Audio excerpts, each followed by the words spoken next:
নমস্কার, public news next চ্যানেলে আপনাদের জানাই স্বাগতম। সংবাদ পড়ছি আমি আকাশ। মঙ্গলবার পালংঘাট উন্নয়ন খণ্ডের গঙ্গানগরের বুরঙ্গায় কংগ্রেসের এক বিশাল নির্বাচনী সভা অনুষ্ঠিত হয়। এদিন বিজেপি দলের তীব্র সমালোচনা করে বক্তব্য রাখেন ধলাই বিধানসভা সমষ্টির কংগ্রেস মনোনীত প্রার্থী ধ্রুবজ্যোতি পুরকায়স্থ, এপিসিসি সদস্য জালাল আহমেদ মজুমদার, পালংঘাট ব্লক কংগ্রেস সভাপতি ওম প্রকাশ সিং, ইমঙ্গল সিং, হরিমোহন কৈরি, সঞ্জু দেব, অনুপ রায় প্রমুখ একত্রিত হয়ে মামার রাজত্বের বিরুদ্ধে আওয়াজ তুলেছে। আজকে আওয়াজ উঠেছে বুট চোর, গদি চোর। আজকের দিনে হিন্দু মুসলমানের মধ্যে ভেদাভেদ নেই। আজকের দিনে আমাদের মধ্যে তারা বিভাজন তৈরি করতে পারছে না। আজকে যারা এখানে মুসলমান বন্ধুরা আছেন, আমি মুসলমান হিসাবে আপনাদের কাছে একটা কথা বলতে চাই, আপনারা হিন্দুদের কাছে কৃতজ্ঞ থাকতে হবে। আমরা কৃতজ্ঞ থাকতে হব। কেন? যেদিন পার্লামেন্টে আজকে ওয়াকফ সংশোধনী বিল যেদিন পার্লামেন্টে আনা হয়েছিল, যেদিন আমাদের কবরস্থানকে ভেঙে দেওয়ার যে বিল সেটা আনা হয়েছিল, আমাদের মাদ্রাসা মসজিদকে ভেঙে দেওয়ার যে বিল পার্লামেন্টে বিজেপি এনেছিল, তার বিরুদ্ধে রাত 2টা পর্যন্ত পার্লামেন্টে থেকে 200-এর বেশি এমপি তার বিরোধিতা করেছে। তারা সবাই ছিল হিন্দু। আমি নমস্কার জানাই, আমি কমিউনিস্ট জানাই সমস্ত হিন্দুদেরকে। তারা তো মুসলমান ছিল না। আজকে যদি কর্মস্থানের উপর মনোনয়ন চালানো হয়, আমরা অবস্থা কি দাঁড়াবো? মরিয়া আনলে হয়তো যারা ফেলাই দেয়, আর নাইলে গাঙ্গি বাখাই কি দেয়। মহিলাকে ঘরে নিয়ে আসতো, সেই 104 বন্ধ করে দিয়েছে, শুধু রয়েছে 108। আজকে দেখা যায় এই 108 যদি কোনো সময় ফোন করে দেখা যায় পালংঘাটের যেটা আমাদের 108 আছে সেটা খারাপ হয়ে গেছে, বিভিন্ন জায়গায় খারাপ হয়ে গেছে, রিপেয়ার করতে পারছে না।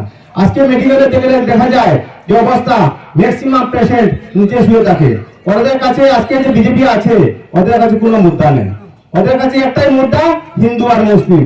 হিন্দু মুসলিম স্যার কিছু করতে পারবে না। আজকে আমরা দেখেছি যে বিগত দিনে যে ম্যাক্সিমাম স্কুল বন্ধ করে দিয়েছে। স্কুল বন্ধ করে কি করেছে? ওরা মদের দোকান খুলেছে। আজকে কয়েকদিন কালকে একজন বললো পালংঘাটে নাকি একটা মদের দোকান খোলা হয়েছে, ওপেনিং হয়েছে। চিন্তা করুন, স্কুল বন্ধ করে মদের দোকান খোলা হয়েছে। আজকে ওরা কোথায় কোথায় বলবে যে আমার ডাবল ইঞ্জিন সরকার, ডাবল ইঞ্জিনের সরকার। আমাদের তো বেঙ্গল কর্ণাটক আছে, সেখানে তোমাদের সিঙ্গল ইঞ্জিনের সরকার। সেখানে জানেন কি দেওয়া হয়? এই কংগ্রেস সরকার কর্ণাটক আসার পর সেখানে আপনার 500 টাকা করে সিলিন্ডার দেওয়া হয়। তারপর আপনার 3000 টাকা করে আপনার যেটা 1200 টাকা পান, সেটা 3000 টাকা করে দেওয়া হয়। তারপর আপনার 200 ইউনিট কারেন্ট ফ্রি দেওয়া হয়, যেটা আসাম গভর্নমেন্টের যে ডাবল ইঞ্জিন সরকার দিতে পারে না। তারপর সরকারি বাস যেটা আছে সেটা ফ্রি করে দেয়, ফ্রি। আপনি এখান থেকে শিলচর থেকে গুয়াহাটি যান, সেটাও ফ্রি। চিন্তা করুন, তা আমাদের সিঙ্গল গভর্নমেন্ট যদি সরকারি দিতে পারে, ডাবল ইঞ্জিনের সরকার কেন দিতে পারে না? ওরা না ধনী মানুষের না গরিব মানুষের, ওরা শুধু আদানি আম্বানি। আপনারা দেখেছেন বিগত দিনে এই যে আপনারা দেখেছেন যে উচ্ছেদ করা হয়েছে মুসলমান ভাইদেরকে। আজকে সেই জায়গা থেকে আজকে সিএম বলেছেন যে 1.5 লক্ষ বিঘা আমি একোয়ার করেছি। আজকে মুসলিম যারা আছেন ওদেরকে বাড়ি থেকে তাড়িয়ে 1.5 লক্ষ বিঘা তাড়িয়ে দিয়েছি বাড়ি থেকে। এইবার যদি বিজেপি সরকার আসে, আরো 5 লক্ষ বিঘা আমি একোয়ার করবো। 5 লক্ষ বিঘা এদিকে শেষ, এখন এদিক দিয়ে আসবে, এখন বয়ানগুলি থেকে নেবেন। আপনি চিন্তা করেন ওইগুলো জায়গা কাকে দেওয়া হয়? এইগুলো জায়গা আদানি আম্বানিকে দেওয়া, সিমেন্ট কোম্পানি, বিভিন্ন কোম্পানি। আমরা কয়েকদিন আগে দেখেছি একজন ম্যাজিস্ট্রেট বলছে পুরো ডিস্ট্রিক্ট দিয়ে দিয়া কেয়া। আপনারা চিন্তা করেন, ম্যাজিস্ট্রেট ভয় পেয়ে গেছে তখন শুনলো যে এনসিএলসে 3000 বিঘা জমি একোয়ার করেছে। ম্যাজিস্ট্রেট শুনে বলছে কে বল রहा है, 3 पूरा डिस्ट्रिक्ट दे दिया क्या? আপনারা চিন্তা করুন, বিজেপির কাছে শুধু মুদ্রা নেই, একটা মুদ্রা শুধু হিন্দু মুসলিম। বন্ধুগণ, আমি বক্তব্য বেশি দীর্ঘায়িত করবো না, এখানে সময় অল্প। আপনারা আগামী 9 তারিখ এই যে আমাদের ক্যান্ডিডেট, উনি খুব ভদ্র নম্র মনের মানুষ। আর যিনি বিজেপির ক্যান্ডিডেট আছেন, উনি আমার সঙ্গে ব্যক্তিগত সম্পর্ক আলোচনা আমরা এই গুরুবার, কিন্তু উনি মানুষ হিসেবে খুব বাজে মানুষ। উনার কথাবার্তা খুব বাজে। উনি থাকেন মালগ্রাম। আজকে আপনার চিন্তা করে দেখবেন, আমাদের যিনি এমএলএ উনি সামনে আছেন, আপনার জুয়ানপুর দিয়ে বামপুর গেলে উনি পেয়ে যাবেন ওনার বাড়ি। কিন্তু বিজেপি যিনি ক্যান্ডিডেট ইনি থাকেন মালুগ্রাম। আপনি চিন্তা করুন, যখন একটা এমএলএর সাথে দেখা করতে যাবেন তখন পুরো দিন চলে যাবে, 1000 টাকা খরচ করে গিয়ে মালুগ্রাম থেকে ধরে নেন।